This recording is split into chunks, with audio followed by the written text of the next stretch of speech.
Real estate एक ऐसा asset class है जहां हर कोई इन्वेस्टमेंट करना चाहता है, चाहे यंग एज का बंदा हो, चाहे रिटायरमेंट लेने की तरफ जाने वाले लोग हों, या फिर जो अपनी फाइनेंशियल फ्रीडम और रिटायरमेंट प्लान करने वाले लोग हैं।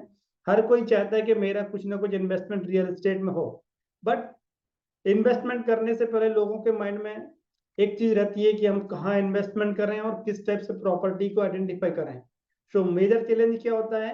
प्रॉपर्टी एनालिसिस और प्रॉपर आइडेंटिफिकेशन ऑफ प्रॉपर्टी। सो नमस्कार फ्रेंड, मेरा नाम शिवकांत द्विवेदी है।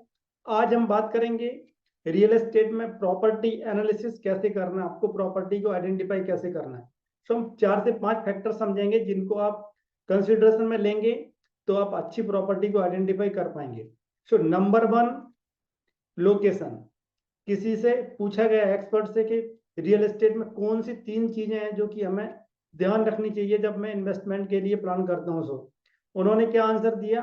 Number 1 location, location and location. मतलब लोकेशन को हमें 3 टाइम्स चेक करना है। अभी लोकेशन में क्या चेक करना है? लोकेशन चेक करने के लिए प्रॉपर कनेक्टेड है विद द रोड्स या नहीं है, नियर बाई मार्केट है कि नहीं है, या भी स्कूल्स कॉलेज है, मंदिर है, कोई कोई बड़ा अच्छा अपॉर्चुनिटी है जहां हम ये प्लान कर सकते हैं कि फ्यूचर में डेवलपमेंट होगा या फिर गवर्नमेंट का कुछ नया प्लान आने वाला है। इसके साथ में आपके पास हॉस्पिटल्स वगैरह पास में है या नहीं है, स्कूल्स है। सब चीजें आपको ध्यान में रखना है आपकी लोकेशन की कंसिडरेशन के टाइम पे। देन नेक्स्ट चीज जो आती है वो आती है आपको market trend. Market trend consider करने के लिए आपको क्या करना है कि जो एक्चुअल इन्वेस्टर्स होते हैं वो मार्केट ट्रेंड से आगे चलते हैं, अहेड रहते हैं। वो कैसे? उनको पता होता है किस पर्टिकुलर एरिया में इकोनॉमिक ग्रोथ होने वाली है। इकोनॉमिक इंडिकेटर्स को समझते हैं कि किस एरिया में फ्यूचर में डेवलपमेंट होगा या पॉपुलेशन ग्रोथ होने वाली है, कुछ जॉब की अपॉर्चुनिटी क्रिएट होने वाली है, कुछ इंडस्ट्रीज आने वाली हैं। सो उन पर्टिकुलर एरिया में पहले से इन्वेस्टमेंट करना स्टार्ट कर देते हैं। सो हमें इस टाइप के कुछ मार्केट ट्रेंड और इकोनॉमिक इंडिकेटर को समझना है, वहां इन्वेस्टमेंट करना जहां फ्यूचर में ग्रोथ पोटेंशियल है। देन जहां आप इन्वेस्टमेंट करने जा रहे हैं वहां नेक्स्ट चीज आती है इन्वेस्टमेंट के बाद, रेंट रेट और बैकेंड रेट। सो आपकी प्रॉपर्टी आपने खरीद लिया, अब ऐसा ना हो कि आपने पैसा फंसा दिया, उसके बाद उस पर्टिकुलर प्रॉपर्टी में कोई आपको टेनेंट नहीं मिल रहा है।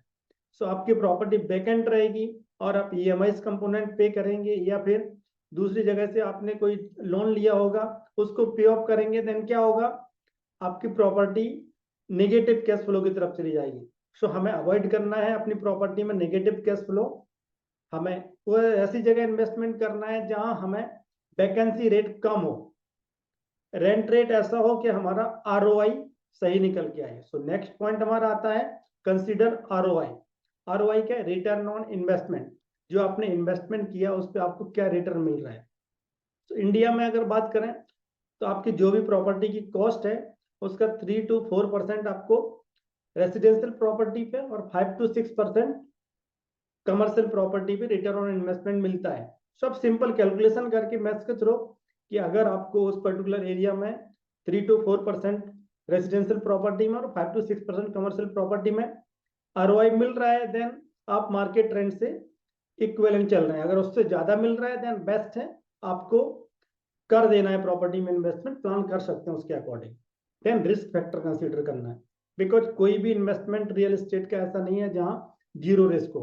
सो हमें रिस्क के लिए हमें एक तो सबसे पहली चीज कंटिजेंसी प्लान रखना है खुद के लिए कि मेरे पास इतना इन्वेस्टमेंट, या फिर रिस्क को असेस करके आप रिस्क कितना हो सकता है उसको असेसमेंट प्रॉपर करेंगे, उसके अकॉर्डिंग अपने पास कंटिजेंसी फंड रख सकते हैं, या फिर कुछ ड्यू डिलिजेंस प्रॉपर करके फ्यूचर में होने वाली कुछ प्रॉब्लम से अवॉइड कर सकते हैं। सो ये थे टोटल 5 पॉइंट्स जिनको आप अगर कंसिडरेशन में लेंगे तो आप बेस्ट प्रॉपर्टी में इन्वेस्टमेंट कर पाएंगे। अगर आपको ये वीडियो अच्छा लगा तो लाइक कर दीजिए, चैनल को सब्सक्राइब कर दीजिए। और अगर आप रियल एस्टेट के बारे में ज़्यादा सीखना चाहते हैं, कैसे आप इन्वेस्टमेंट करें, कैसे प्रॉपर्टी रिसर्च करें, उसके लिए आपको मेरे अपकमिंग वेबिनार को ज्वाइन करना है जिसका लिंक आपको डिस्क्रिप्शन में मिल जाएगा। सो लिंक को फॉलो करें और वेबिनार के लिए रजिस्टर करें। Thank you.